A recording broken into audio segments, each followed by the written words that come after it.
Hello everyone. So आज आपण review करणार आहोत बॅड्स ऑफ बॉलिवूड. नेटफ्लिक्स वरती नवीन सिरीज आलेली आहे, रिलीज झालेली आहे 18 सप्टेंबर 2025 रोजी. ह्या सिरीज बद्दल सगळीकडे तुम्हाला काही ना काहीतरी आतापर्यंत ऐकायला नक्कीच मिळालं असेल. सगळ्यात महत्वाची गोष्ट, आर्यन खान ह्या सिरीज मार्फत डेब्यू करत आहे इंडस्ट्रीमध्ये. त्याने स्वतः लिहिलेली स्टोरी आहे आणि डिरेक्ट देखील केलेली आहे.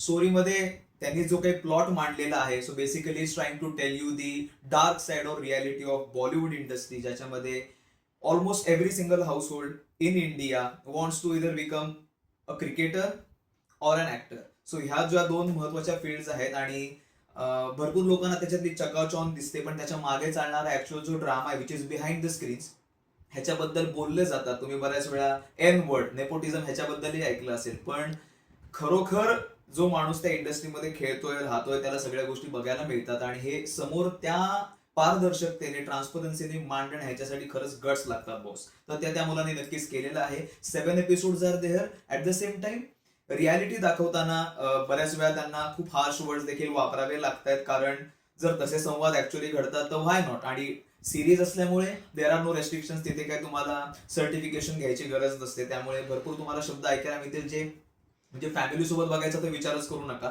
एकटे बसून जरी बघत असाल तरी बऱ्याच वेळा तुम्हाला स्वतःला लाज वाटल्यासारखं वाटेल. बट प्लॉटच त्या पद्धतीचा आहे. स्टोरीमध्ये सांगितलं गेले एक सामान्य घरातला माणूस आहे, who wants to become an actor. कशी त्याची स्ट्रगल पूर्णपणे आहे ते दाखवलेली आहे. जेव्हा त्याला अपॉर्च्युनिटी मिळते, त्याचं नाव तो एक बनवतो इंडस्ट्रीमध्ये, पण ऍट द सेम टाइम भरपूर पॉलिटिक्समुळे त्याच्या हातून बरेचसे प्रोजेक्ट जातात. बऱ्याच ठिकाणी त्याला बऱ्याच दबावांना सामना करावा लागतो.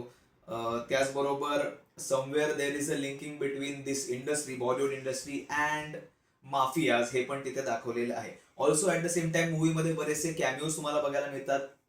पूर्ण फिल्म इंडस्ट्री इथे तुम्हाला गेस्ट अपीअरन्स करताना बघायला मिळते. म्हणजे आपले सल्लूभाई त्याच्यामध्ये झाले. इम्रान हाशमीचा कॅमिओ सुपर दाखवलेला आहे. आणि इम्रान हाशमीच्या वेळी स्टारकास्ट मध्ये जे वेगवेगळी लोक आहेत ऍक्च्युअल जे सिरीज मध्ये काम करतात, त्याच्यापैकी मेन कॅरेक्टर इज लक्ष ललवानी. सो टेलिव्हिजन सिरियल पासून त्याने सुरू केलेलं आहे आणि आताच मध्ये त्याचा दुसरा एक मूवी किल नावाचा खूप गाजला आणि नवया सिरीज मध्ये पण तो एक छान सगळ्यांपुढे परफॉर्मन्स घेऊन आलेला आहे. At the same time Raghav Juyal सुद्धा आहे. सगळ्यांना माहिती आहे तो किती सुंदर डान्सर आहे, पण ऍक्टिंग मध्ये देखील त्याची जी फ्लुएन्सी किंवा तो इतक्या एफिशियंटली कुठे इतक्या इज मध्ये परफॉर्म करतोय की आपल्याला चाट पडायला होतं. म्हणजे सिरीज मध्ये सगळ्यात जास्त दमदार परफॉर्मन्स कोणाचा आहे तर राघवचा आहे. आणि एक टिपिकल सीन आहे इम्रान हाशमी आणि राघव, त्याच्यामध्ये तर त्याने सगळ्यांचं मन जिंकलंय. As if every single Imran Hashmi fan can relate to that. ज्या पद्धतीने तो इम्रान हाशमीला बघून वेडा होतो, typical fan boy moment for him. At the same time सगळे बाकीच्या कॅम्यूची चर्चा भरपूर होतीये. जसं मी मगाशी तुम्हाला म्हटलं, एक 2-3 नावं सांगितली. दिशा पाटणी सुद्धा त्याच्यामध्ये आहेत किंवा भरपूर नावं आहेत. I don't want to get into that. But ज्याची सगळ्यात कमी चर्चा केली जाते तो कॅमिओ आहे एक आपला महत्वाचा सिरीज मधला देखील सुपरस्टार त्याला म्हणू शकतो परफॉर्मन्स वाईज. तो कॅमिओ आहे अरशद वारसीचा. Arshad Warsi is playing the big mafia. त्याचं नाव आहे गफूर. आणि बाकीच्या सगळ्यांची एंटर तुम्हाला ह्याच्या पुढे छाटछूट वाटते, एवढा सुंदर अरशद वारसी आपल्यासमोर त्या सिरीज मध्ये येतो. भरपूर तुम्हाला डार्क साइड बघायला मिळते, बट स्टोरी लाईन माझं पर्सनल ओपिनियन त्याच्यामध्ये मी सांगेन की बघताना आपल्याला रिलेट होतो. येस, ऍक्च्युली प्रत्येक गोष्टीमध्ये जसं आपण म्हणतो की there is a part of politics happening. प्रत्येक गोष्टीमध्ये कुणी ना कुणीतरी कुणाला तरी रेकमेंड करतोय. बऱ्याच जणांच्या हातून ती नवीन एक संधी हातातली सुटते आणि आउटसाइडर्सना कशा पद्धतीने स्ट्रगल करावा लागतो. But it is shown in very funny way. So it is a drama, comedy, action पण दाखवलेली आहे. देर आर सम ऍक्टर्स जे दाखवलेले सिरीज मध्ये की 16-16 वर्ष they are struggling but they don't get any work.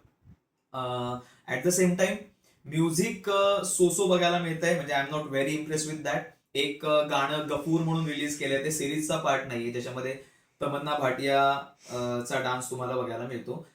बाकी overall series is good. I would consider is की तुम्ही वन टाइम वॉच असला पाहिजे. आणि थोडंसं म्हणजे प्लॉट सुरुवातीपासून जो बिल्डअप होत होत होत जातो, 7th एपिसोडला तुम्ही आला की थोडंसं मला असं झालं, अरे हा काय ट्विस्ट देऊन ठेवला. So that was a bit disappointing for me. But काही काही लोकांना ते पण खूप जास्त आवडतंय.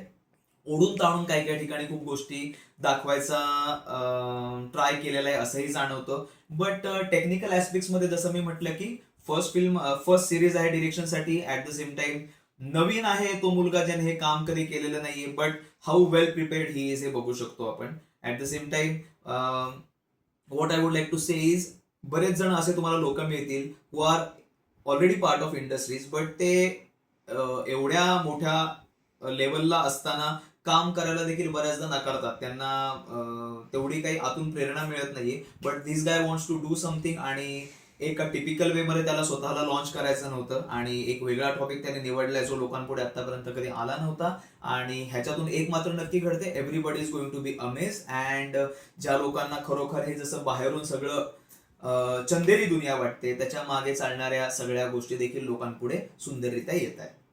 सो आय वुड से प्रत्येकाने हे बघावं, एक तुम्हाला एक clarity of thoughts about this particular industry ह्यात नक्की बघायला मिळेल. पण जसं मी म्हटलं, फॅमिली सोबत बघणं थोडंसं डिफिकल्ट होऊन जाईल. There are some of scene situation जिथे तुम्ही लिटरली ऑकवर्ड होता. बट अगेन जसं मी म्हटलं, सिरीज आहे, so we have to deal with that. बाकी तुम्हाला रिव्ह्यू कसा वाटला नक्की कमेंट सेक्शन मध्ये कळवा. पुढच्या वेळी आपण पुन्हा एकदा भेटूयात अजून एका वेगळ्या रिव्ह्यू सोबत. तोपर्यंत धन्यवाद.